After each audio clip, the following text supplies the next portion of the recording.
Predsudky voči Rómom sa na Slovensku prehlbujú. Potvrdzujú to výsledky prieskumov Slovenského národného strediska pre ľudské práva. Podľa nich by až 80% Slovákov nechcelo mať Róma za suseda. Teraz vám ukážeme, čo sa stalo, keď si Róm chcel kúpiť dom v obci, kde Rómovia nežijú. Rozhodnutie majiteľky tohoto domu predať ho Rómom zjednotil všetkých obyvateľov Olšavky. Dohodli sa, že ponuku záujemcu spoločnými silami preplatia. V podstate poskladali sa občania, sme zohnali tú finančnú čiastku a ten dom v podstate sme dokázali odkúpiť. Pretože sme nechceli cigána do dedziny. 36 zo 40 domácností prispelo sumou minimálne 20 000 korún, celkom viac než 1 000 000 korún. Niektorí sa kvôli tejto skladačke zadlžili. Mohli ísť až do nejakých debetoch a požičkoch a som chcel v rámci svojej pozície poďakovať občanom Olšavky, že boli takíto súdržní. O pár kilometrov ďalej sú Matejovce nad Hornádom. Tam za Róm z Rudnian kúpil pozemok za 800 000 korún. Na schode sme boli. Ľudia nesúhlasili s tým, ale to už cigány takto má kúpené i tak. A že to inteligent cigán taký, že ja nevidel som. To budeš mať inteligenta suseda toto svoj. Postaviť dom na svojom pozemku však obec majiteľovi nedovolí. Jej územný plán definuje toto územie ako poľnohospodársku pôdu. Starosta tvrdí, že Rómovia sa po 20 rokoch do Matejoviec nevrátia. Urobili si zlé meno v obci a tu není vzťah vybudovaný na spolužitie. Je to smutný prípad, že nejaká rómska rodina ako niekto kolektívne odsúdi, bez toho, aby ju poznali. Chceme začleňovať Rómov do spoločnosti, tak toto nie je možnosť začleňovania rómskej komunity do spoločnosti. Podrohácka obec Zuberec je významným centrom turistického ruchu. V lete ju vyhľadávajú milovníci hôr, v zime zas lyžiari. Zuberec a Roháče sa každoročne stávajú miestom dovolenky, oddychu a relaxu pre veľký počet návštevníkov. V obci žije okolo 1800 obyvateľov, ale ani jeden z nich sa nehlási k rómskej národnosti. Preto nás zaujímalo, čo by povedali obyvatelia, keby sa do ich obce prisťahovala rómska rodina. Tak čo by si povedal na to, keby sa do Zuberca prisťahovala nejaká rómska rodina? Tak určite by som nebol spokojný s nimi, lebo ako ich každý pozná, sú veľmi neprispôsobiví, motajú sa tu. Čo by ste povedali, keby sa do vašej dediny nasťahovala rómska rodina? Nevieme na to odpovedať, lebo nepoznám, akí sú Rómovia, nežijeme s nimi, neviem. No nič mám taký názor, že sú to takí istí ľudia ako aj my. Každý človek si zaslúži úctu a myslím si, že nie sú všetci takí, ako ich odsudzujú a sú medzi nimi aj dobrí, ako aj medzi ostatnými ľuďmi.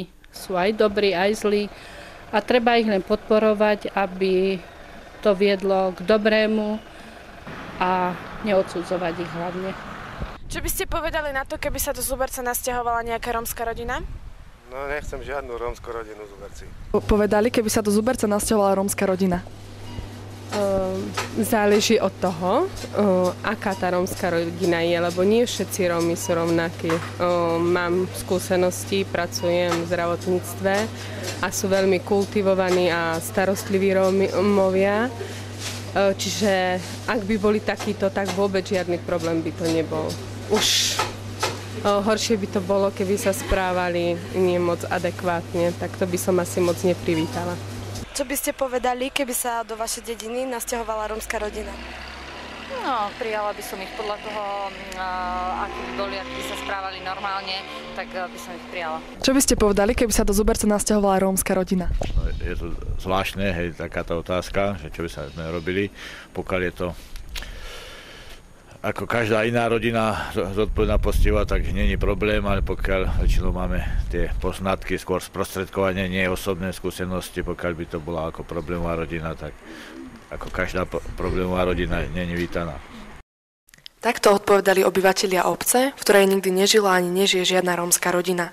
Podľa prieskumu Eurobarometra z roku 2009 by sa však až 38% občanov Slovenskej republiky cítilo nepríjemne, keby mali za suseda Róma a iba 17% Slovákov nemá v prítomnosti Rómov obavy. Tak sme sa na to išli spýtať do Dolného Kubína. Podľa posledného sčítania ľudu sa k rómskej národnosti v Dolnom Kubíne hlási 298 občanov. Rómovia v Dolnom Kubíne nežijú segregovane, ale sú rozptýlení po všetkých mestských častiach. Opýtali sme sa občanov mesta, či by im vadilo, keby mali za suseda Róma. Väčšina respondentov sa nám však na kameru nechcela vyjadriť. Vadilo by vám, keby ste mali za suseda Róma? Vadilo by mi, keby sa nevedel chovať a keby boli hluční a nespoločenský, ale pokiaľ by boli slušní, tak by mi to nevadilo. Ak by nebol hlučný, tak by mi to neprekážalo.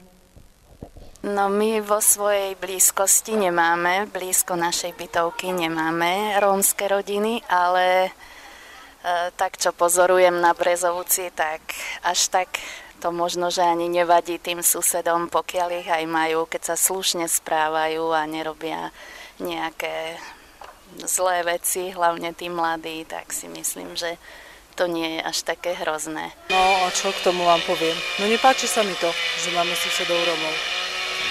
To je všetko. Kto by bol spokojný s tým, že tu, čo si ľudia nadobudli, tak oni to tu ničia. Tak Rómov susedov nemám, no ale v podstate som proti rómskej komunite ako takej, ale len kvôli tomu, že nepracujú a že jednoducho kradnú, kde sa dá, keď to vidím v správach, tak len kvôli tomu. Inak nejaké osobné skúsenosti s nimi nemám. Nasťahovali sa na Brezovec veľká časť cigánskeho pôvodu, ktorí robia v bytovkách zle. Nedržia, neupratujú si, robia neporiadok a zvlášť deti, vchody a vyzváňajú. V chodoch a vyzváňajú. V podstate my, pokiaľ nevidíme vonku, tak ani nevieme o tom, že teda máme takýchto spoluobčanov. Už samozrejme potom to vidieť aj počuť. Hlavne však, ale zase deti sú také, že aj také sú hlučné, takže to nemyslím, že by to bolo až také strašné. No a ten vchod, čo je z druhej strany, je na tom horšie. Tam sme žili predtým a tam to bolo veľmi nepríjemné.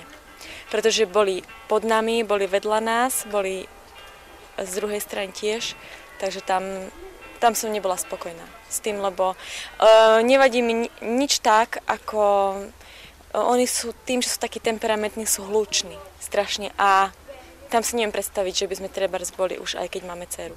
No, rómska rodina, no vzhľadom na to, že odkiaľ pochádza manželka, tam býva dosť cigánov a keďže sa jedná o kolóniu cigánsku, tak potom je to problém.